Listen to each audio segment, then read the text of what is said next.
Planet of Giants, the first serial of Doctor Who's second season, first broadcast in 3 parts from the 31st of October, Halloween, to the 14th of November 1964, and written by Lewis Marks.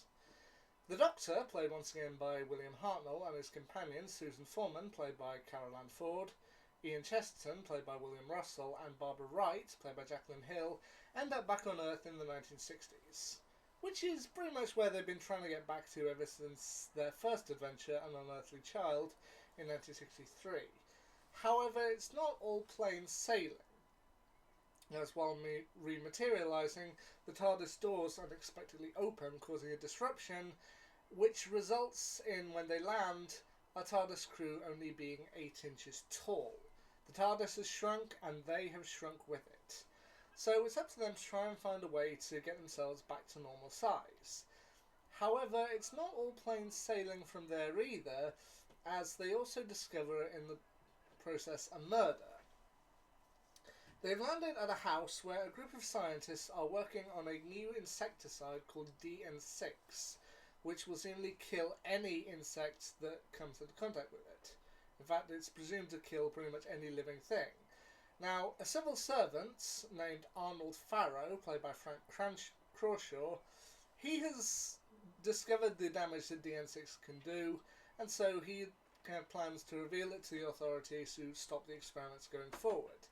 However, he is subsequently murdered by an industrialist named Mark Forrester, played by Alan Tilburn, who has sunk a lot of money into the development of DN6, and so working together with the scientist, Professor Henry Smithers, played by Reginald Barrett, seeks to push DN6 until it's fully completed and they can make a lot of money out of it. So it's up to the Doctor and his companions to try and draw attention to the fact that Farrow has been murdered, and try and gain the attention of a telephone operator named Hilda Rouse, played by Rosemary Johnson, and her police constable husband Bert Rouse, played by Fred Ferris. Ultimately, when I started watching this particular serial, to me I thought it seemed very Honey, I Shrunk the Kids. And that is until I actually looked up Honey, I Shrunk the Kids, and found that that film didn't actually come out until 1989. So this was kind of Honey, I Shrunk the Kids before Honey, I Shrunk the Kids. To which apparently this was a storyline that they had put forward when Doctor Who first started the previous year.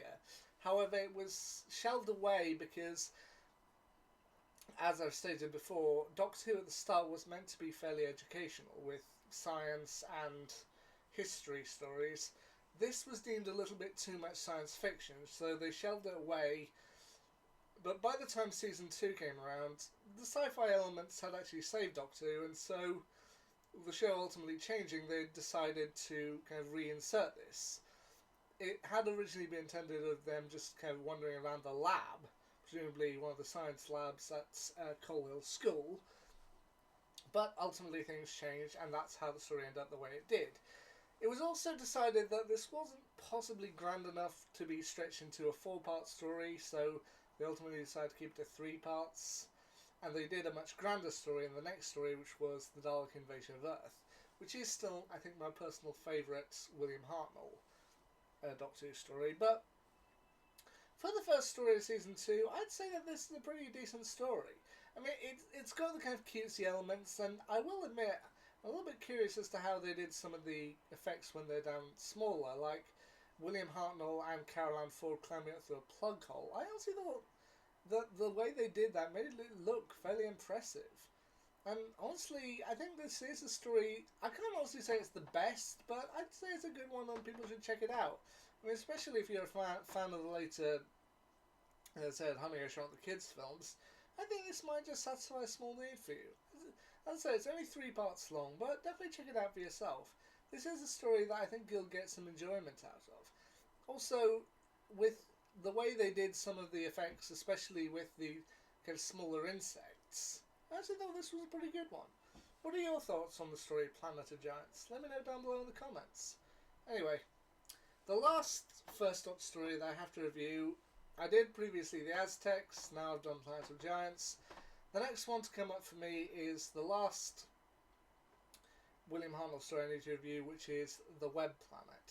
What do I think of that? Well, we'll just have to wait and see. Anyway, until then, see ya.